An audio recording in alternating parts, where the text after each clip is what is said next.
TR 計画。 TR 計画とは、装備の換装によってあらゆる局面、戦況、環境に対応することが可能な万能型モビルスーツの開発を目的とするティサーンズによる次世代主力機開発計画のことである。テスト機として開発された TR1 から TR5 はそれぞれが新機軸の機構、最先端の新技術を搭載しており、ティサーンズの新型兵器試験部隊ティサーンズテストチーム、通称 T3 部隊によって模擬戦や実戦に投入された後、全ての戦闘データの集大成として設計開発された機体が決戦兵器 TR6 インレとなる。つまりこの TR 計画自体が TR6 インレを開発するための計画だったと言える。ガンダムタイプの重要性。 TR 計画の始まりはティサーンズが組織の象徴、フラッグシップ機としてガンダムを欲したことが始まりだと言われている。それは地球連邦軍にとってガンダムが特別な存在であったように、他の組織にとってもガンダムの存在は特別であり、戦場においてガンダムという存在が敵味方に与える心理的効果は非常に大きかったということを意味していた。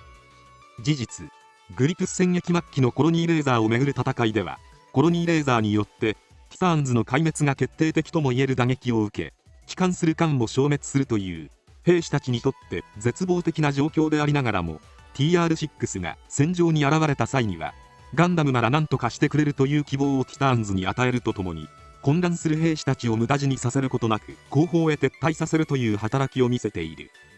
この動画では TR 計画の中核を担った TR1 の解説を行っていきます。機体数が多いためベースとなったジムクエルからヘイズル、そしてヘイズルラーまでの系譜を前編として解説いたします。 TR1 の系譜。 TR 計画の初期段階に開発され、 TR6 を開発するための試験機として高い汎用性とさまざまなオプション装備によって多種多様な戦況に対応可能な能力を有する TR1 は RGM79 ジムクエルをベースに開発が行われ、 RX121 ガンダム TR1 ヘイズルとして完成している。ジムクエルがベース機として選定された背景には、本機がもともとティサーンズ専用にカスタム化されたモビルスーツであり、 RX78 の機体特性を色濃く受け継いだジムカスタムをベースに開発されているため、各ユニット各パーツの互換性が高く、機体性能や運用面において最も適した機体だったからである。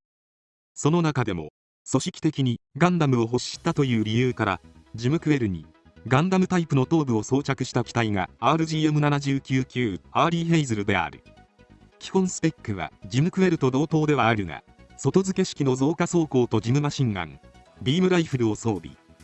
腰部には E パックホルダーを備え、ジオン残党勢力に対して掃討作戦や治安維持などを目的に外観的威圧を利用した任務に投入され、クエル隊の隊長機として配備されることになる。このアーリーヘイズルがガンダム TR1 の前身機となり、 TR1 系列の各機体は試験機がグレーを基調とし、実戦配備機はティサーンズカラーであるダークブルーを基調としている。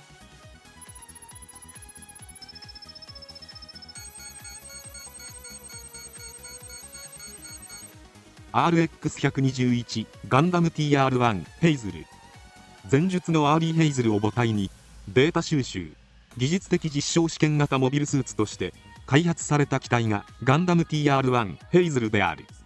ユニット交換によるさまざまな戦況に対応可能な汎用性の高いモビルスーツの開発を目的に、新型ジェネレーターの搭載に加え、各部の性能強化、新規開発のシールドブースターを標準装備する機体として完成。もともとは技術実証機として開発されたため、実戦投入は考慮されておらず、扱いが難しい上に機体性能自体がいびつで戦力としては機能しないと考えられていたが、 T3 部隊に配備され、隊長であるウェス・マーフィーによってその性能を遺憾なく引き出されたことで、実戦において多大な戦果を上げることになる。型式番号の RX121 として新たにガンダムとして登録され、書類上においてもガンダムにふさわしい性能を得ている。武装はビームサーベル、ショートバレル式のビームライフル、胸部にオプション装備として装着可能な多目的ランチャー、左腕部に搭載されたシールドブースターを装備。このシールドブースターはスラッサーとプロペラントタンクを内蔵しており、1機あたり 22,000kg の推力を発揮し、最大3機まで装備可能となる。内蔵するプロペラントは可燃性の低いものが使われているため、シールドとして使用した際、着弾時に誘爆するといった可能性は低い仕様になっている。このシールドブースターのコンセプトは、後に開発される ORX-005 ギャプランのムーバブルシールドバインダーに影響を与えることになる。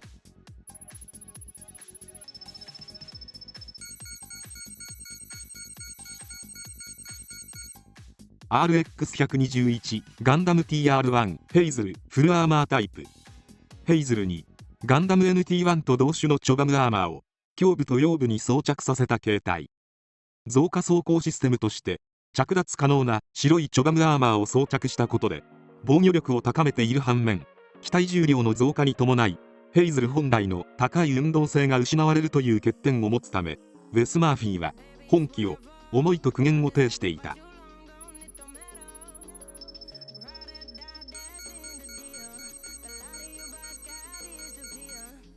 RX-121 ガンダム TR1 ヘイズル強襲形態。事実上の標準形態であり、両腕部にショートバレル式のビームライフルとシールドブースターを装備させた一撃強襲離脱仕様の形態。シールドブースターを2機装備させたことで機動力と防御力が向上し、機体重量の軽量化のためチョバムアーマーは排除されている。ここで得られた運用データはギャプランの開発へと役立てられることになる。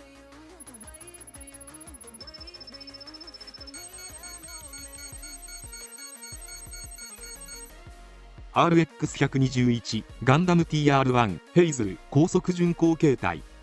高機動形態とも呼ばれるこの機体は、両腕部と背部のバックパック上部にシールドブースターを計3機装備させた大推力形態のヘイズルである。通称ヘイズル最終形態とも呼ばれ、軽量化が必要ないほどの大推力を獲得しているため、チョバムアーマーも装備されている。肩部にはホールディンググリップが収納されており、これをマニピュレーターで握ることで腕部を固定し、一定方向に噴射するシールドブースター3機分の推力を安定させ、圧倒的な大推力から機体各部の関節を保護することが可能になる。ここで得られた運用データは、後に開発されるティターンズの可変モビルスーツに影響を与えることになる。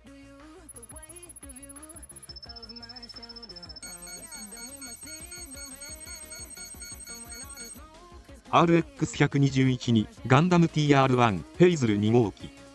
ガンダム TR1 ヘイズルのパーツ交換用予備機として配備されていたジムクエルを T3 部隊の一人エリアルド・ハンターの上機として改修を施した機体。当初はヘイズルのバックパック部分に搭載しテストする予定であったトライブースターユニットを装着しており、急増機としての側面が強いため機体バランスは非常に悪く、エリアルドは本機を乗りこなすのに苦戦していた。このトライブースターユニットは3つのスラスターで構成されており、中央には巨大なシュツルムブースター、両サイドのユニバーサルスラスターは可動式フレームで接続され、推進方向へのコントロールが可能となる。実戦投入に伴い正式に型式番号である RX-121 とヘイズル2号機の機体名が与えられている。この機構は RX-78GP01FB ガンダム試作1号機フルバーニアンから発展したと言われている。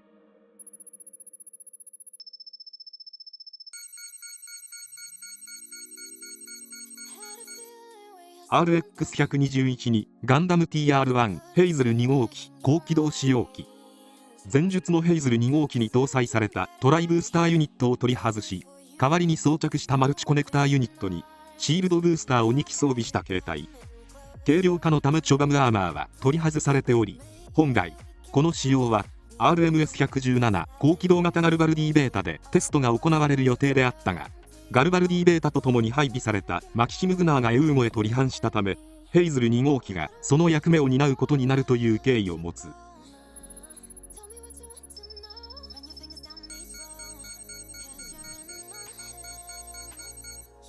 RX-121-1 ガンダム TR1 ヘイズル回。ジオン広告残党軍との戦闘で大破したヘイズルを全面改修改良が加えられ、コックピットは全天周囲モニターを搭載し完成した機体がガンダム TR1 ヘイズル回である。強化改修にはジムクエルの予備パーツが使用されており、これらの共通パーツもヘイズル回専用に調整が施された結果、予備パーツや共通パーツは喪失。しかしこれまでのヘイズルで培われてきた運用データや機体開発のノウハウが盛り込まれたことで、機体各部の強化パーツや内部ユニットのバランスが非常に高く、モビルスーツとして一定の完成度を誇る機体として完成している。機体の軽量化やスラスター類が一新され、推進力は 10% 向上し、OS もアップデートされたため、機体の操作性は前進機となるヘイズルよりも格段に改善されている。またこれまで通り戦闘用だけでなく TR6 を開発するための試験機としての役目も併せ持つため、胸部と股間部には強化パーツ取り付け用の多目的ラッチが増設されており、次世代機用のパーツ実験が可能な仕様になっている。股間部の多目的ラッチには増加装甲を兼ねた折りたたみ式サブアームを装着することが可能になっており、いわゆる各種での機能を有するこのユニットは、サブアームによるビームライフルの使用やビームサーベルによる近接格闘戦も可能になっている。なおこの各種での機構が PMX003 ジオの開発に影響を与えたかどうかは不明とされている。また胸部のマルチウェポンラッチにはビームライフル保持用のフレキシブルビームライフルユニットが装着されており、両腕が塞がっている状態でもビームライフルの保持や射撃を行うことが可能な仕様になっている。武装はビームサーベル、ショートバレル式とロングバレル式のビームライフルを試験的に装備し、胸部に装着可能な多目的ランチャー、戦闘で失われたシールドブースターの代わりにジムクエル用のノーマルシールドを装備。余談ではあるが、通常ヘイズル界はテスト機に使用されるグレーを基調としたカラーリングではあるが、機動戦士ゼータガンダム3アニュートランスレーション星の鼓動場合のゼダンの門でのワンシーンにティターンズカラーのヘイズル界が後ろ姿で登場している。このヘイズル界にもシールドブースターを増設させた形態が2種類存在しており、両腕部にシールドブースターを装備したヘイズル界強襲形態とシールドブースターを3枚装備させたヘイズル界高機動形態が存在している。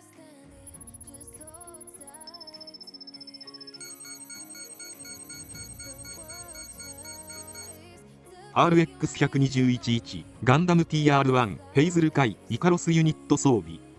熱核ジェットエンジンと熱核ロケットエンジンを搭載した大気圏内飛行用装備イカロスユニットを装備した形態。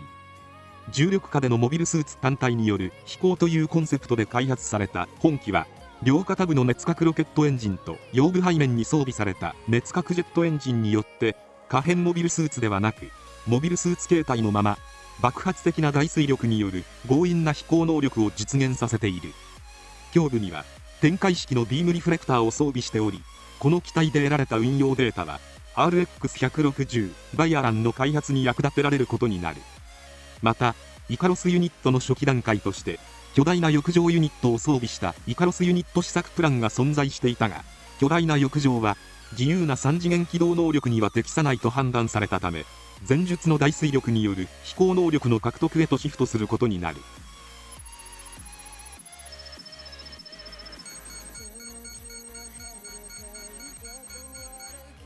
RX-121-2A ガンダム TR1 アドバンスドヘイズル。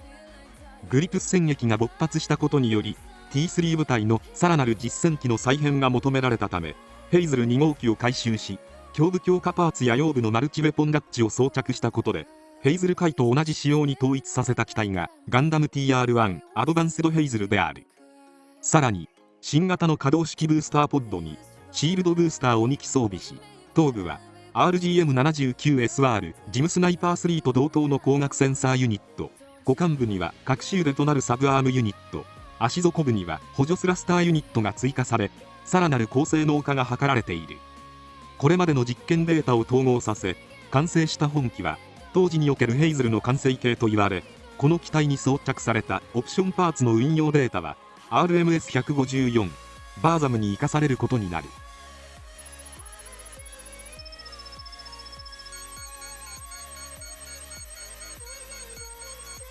FFX29A G パーツフルドド。 G パーツフルドドはヘイズル界専用に設計開発されたパワーアップオプションメカである。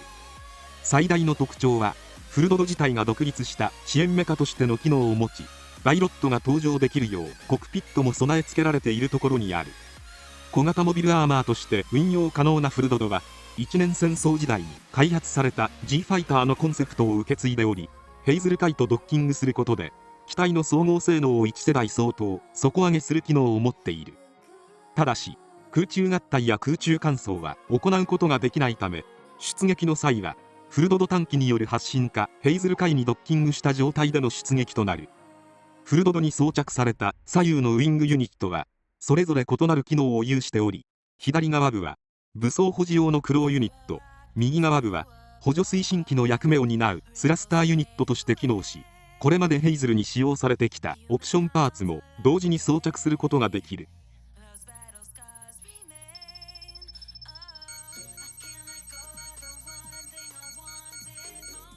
RX-121-1 プラス FFX-29A ガンダム TR1 ヘイズルラー。ヘイズル界に新開発の G パーツフルドドを合体させた形態がこのヘイズルラーである。背部に装着したフルドドのウィングが姿勢制御用のバインダーとして機能するこの形態は第一形態と呼ばれ、火力と機動力の大幅な向上に成功。その性能は同じくバインダー搭載機である第2世代モビルスーツ MSN100 式やアナハイムエレクトロニクス社製の MSN007 ガンダムマーク3を凌駕する性能を有しており、ヘイズル界のビームライフルにフルドドのパーツを装着した長距離狙撃用ロングブレードライフルを装備している。このロングブレードライフルの重心下部にはヒートブレードが搭載されており、近距離格闘戦にも対応可能となっている。またこのヘイズルラーにアドバンスドヘイズルのサブアームユニットなどのオプションパーツを装着させた形態も存在し、全身各部にウェポンラッチを装備していることから、この機体はフルアーマーの名称が与えられている。さらにヘイズル界にアドバンスパーツとフルドドのパーツを装着させ、頭部に高性能光学センサーユニットとロングブレードライフルを装備させた長距離狙撃戦闘仕様のヘイズル界スナイパー装備も誕生している。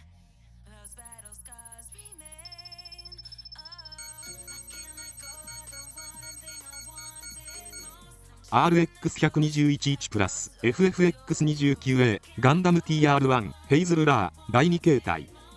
ガンダム TR1 ヘイズルラーにさらに1機フルドドを追加装備させ、合計2機のフルドドを搭載した形態。2機目のフルドドは股間部のマルチウェポンラッチを介して接続されており、火力と機動力の飛躍的な向上を果たしているが、モビルスーツとしての汎用性は失われるという結果を招いている。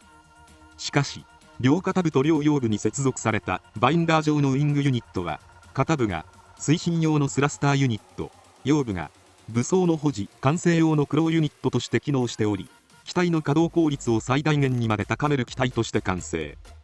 さらにフルドドのノーズセンサーユニットはシールドブースター用の接続ユニットとしての機能も有しているため、2機のシールドブースターを片腕のみで保持することが可能になっている。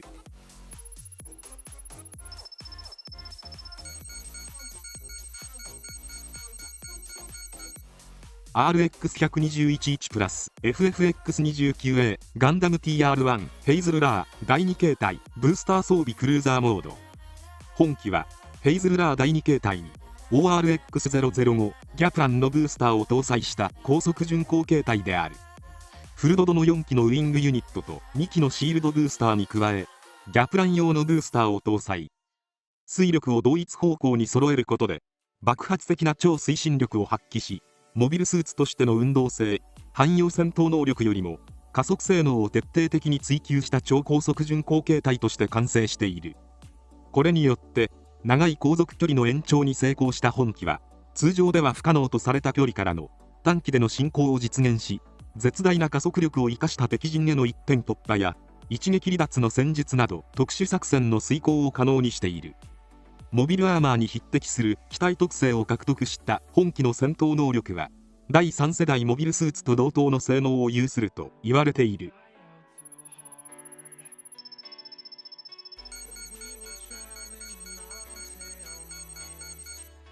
RX-121-1 プラス FFX-29A ガンダム TR1 ヘイズルラーキャノン形態。フルドドの左右両方のノーマルバインダーをクロー式バインダーに交換し、ロングバレルを接続させた中距離支援装備であるキャノン形態へと換装した形態。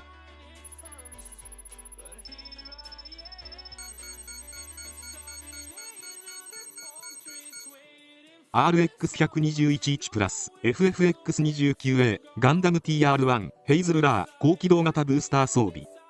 この機体はヘイズル強化計画のコンペティションに提出された開発プランの一機であり、フルドドを介して PMX000 メッサーラに搭載された大型ブースターユニットを搭載した形態がヘイズルラー高機動型ブースター装備である。これらのガンダム TR1 ヘイズルが示したオプション換装システムの高い汎用性と性能は次世代量産機化計画として後継機へと影響を与えることになり、その成果はヘイズルアウスラとして開発が行われることになる。ヘイズルアウスラ以降の解説は後編で行います。以上、TR1 の系譜前編を終わります。最後まで動画をご視聴いただきありがとうございました。チャンネル登録、高評価よろしくお願いします。